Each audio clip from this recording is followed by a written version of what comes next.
ছাব্বিশের ভোটের আগে শেষ 21শে জুলাই মেগা সমাবেশের লক্ষ্যে তৃণমূল কংগ্রেস ভোটের আগে লোক সমাগমের রেকর্ড গড়া লক্ষ্য। এবারের 21শে জুলাইয়ে কি বার্তা তৃণমূল নেত্রীর? ইতিমধ্যেই বাঙালি অস্মিতায় শান মমতা।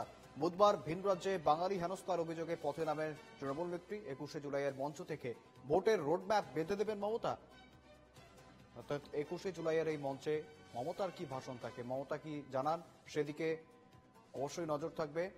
ইতিমধ্যেই যেমনটা দেখা যাচ্ছে, রাজ্যের পাশাপাশি দেশ জুড়ে কিন্তু জাতীয় স্তরেও বাঙালি অস্মিতা নিয়ে রীতিমতো শান দিচ্ছে, বাঙালি অস্মিতায় শান দিচ্ছে তৃণমূল।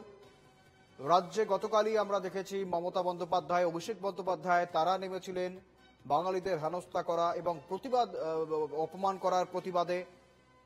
অন্যদিকে তার আগের দিনই দিল্লিতে জয় হিন্দ কলোনিতে তৃণমূল সাংসদরা, সংসদীয় প্রতিনিধি দল তারা ধর্নায় বসেছিলেন এবং তারপরেই 21শে জুলাই 26-এর ভোটের আগে আমার সঙ্গে রয়েছেন প্রতিনিধি রণজয় মুখোপাধ্যায়। সরাসরি যাব রণজয়ের কাছে। রণজয়, 26-এর নির্বাচনের আগে শেষ 21শে জুলাই ঠিক কি বার্তা থাকবে? আমরা ইতিমধ্যে দেখছি বাঙালি অস্মিতায় শান দিচ্ছে গোটা তৃণমূল দল এবং ঠিক এই 21শে জুলাই থেকেই তাহলে কি 26-এর রোডম্যাপ নির্ধারণ করে দেবেন তৃণমূল সুপ্রিমো?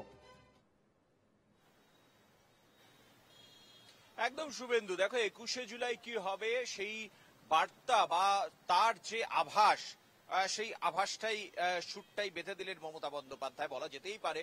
গতকাল তুমি দেখেছো শুভেন্দু যে যখন মমতা বন্দ্যোপাধ্যায় কলেজ স্কোয়ার থেকে তিনি ডরিনা ক্রসিং পর্যন্ত প্রতিবাদ মিছিলে সামিল হলেন এবং বাঙালি অস্মিতাকে সামনে রেখে যেখানে ভিন রাজ্যে, বিজেপি শাসিত রাজ্যে বাঙালিরা হেনস্থার শিকার হচ্ছে, বাঙালি পরিযায়ীরা হেনস্থার শিকার হচ্ছে বলে তৃণমূল কংগ্রেস অভিযোগ করছে। তুমি জানো যে এর আগেও প্রচুর এই জায়গা থেকে স্টেটমেন্ট হয়েছে তৃণমূল কংগ্রেসের তরফে, টুইট হয়েছে, এক্স হ্যান্ডেলে পোস্ট করেছেন স্বয়ং মুখ্যমন্ত্রী মমতা বন্দ্যোপাধ্যায়, অভিষেক বন্দ্যোপাধ্যায়, তৃণমূল কংগ্রেসের বিভিন্ন নেতা মন্ত্রীরা।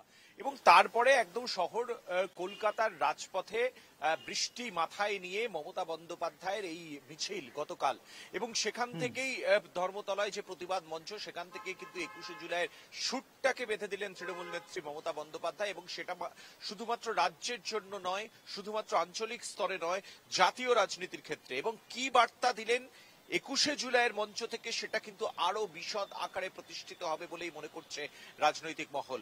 মমতা বন্দ্যোপাধ্যায় বললেন, যেভাবে বাঙালিকে হেনস্থা করা হচ্ছে, বাঙালি পরিযায়ী শ্রমিককে হেনস্থা করা হচ্ছে, যদি এই ঘটনা চলতে থাকে তাহলে শুধুমাত্র বাংলার মধ্যে বা নির্দিষ্ট কয়েকটি জায়গায় নয়, সারা দেশ জুড়ে, সারা হিন্দুস্তান জুড়ে কিন্তু আন্দোলন, প্রতিবাদ হবে, প্রতিবাদ মুখর হবে আন্দোলন।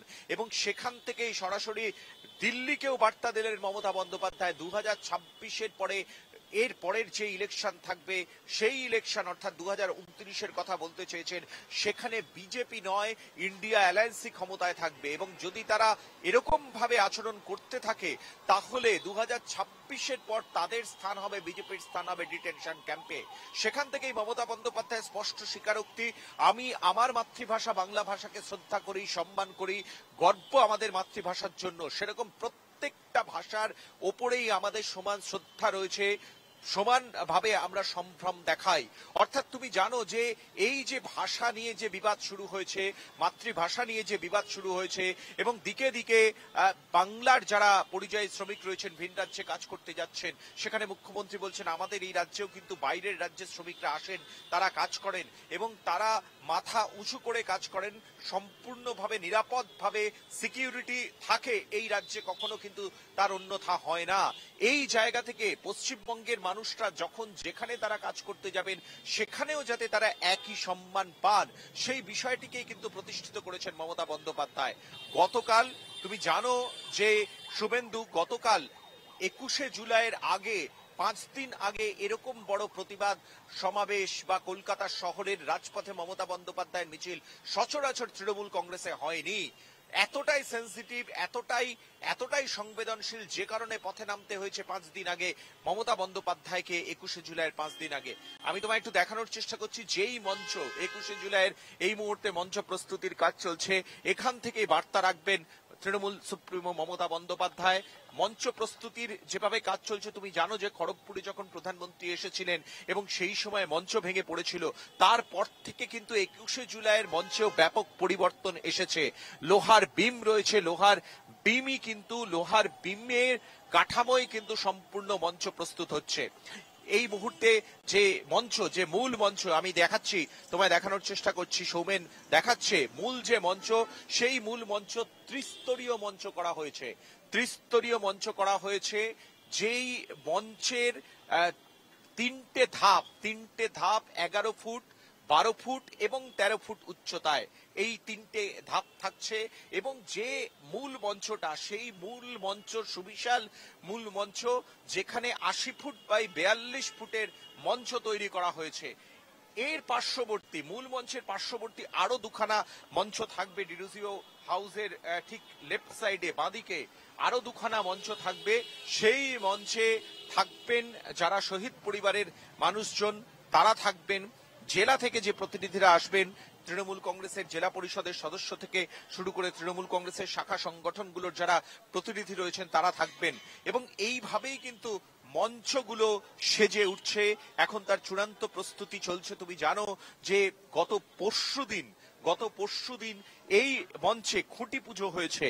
গত পরশুদিন এখানে খুঁটি পুজো হয়েছে, যেখানে সামিল ছিলেন তৃণমূল কংগ্রেসের রাজ্য সভাপতি সুব্রত বক্সী, যেখানে সামিল ছিলেন মন্ত্রী অরূপ বিশ্বাস, জয়প্রকাশ মজুমদার, সায়নী ঘোষ প্রমুখ নেতৃত্ব তৃণমূল কংগ্রেসের, তারা হাজির ছিলেন। এবং খুঁটি পুজোর পরেই কিন্তু মঞ্চ প্রস্তুতির কাজ শুরু হয়ে গিয়েছে।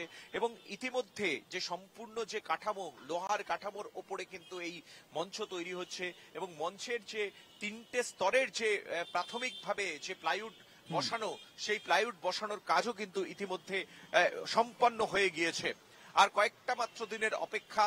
তৃণমূল কংগ্রেসের যারা শীর্ষস্থানীয় নেতৃত্ব রয়েছেন, তারা দফায় দফায় তারা আসছেন এবং এই মঞ্চ প্রস্তুতির কাজ তারা দেখে যাচ্ছে একেবারেই। এবং তারপরেও আমাদের একেবারেই নজর থাকবে 21শে জুলাই। ইতিমধ্যেই তিনি সেই আভাস দিয়েছেন 26-এর নির্বাচন, সেই 26-এর নির্বাচনের রোডম্যাপ কি হতে পারে এবং 21শে জুলাইয়ের মঞ্চ থেকে সেই বিষয়ে কিন্তু আরো কি জানান মমতা বন্দ্যোপাধ্যায়, আমাদের নজর থাকবে। আমার সঙ্গে ছিলেন প্রতিনিধি রণজয় মুখোপাধ্যায়। ধন্যবাদ তোমার রণজয়।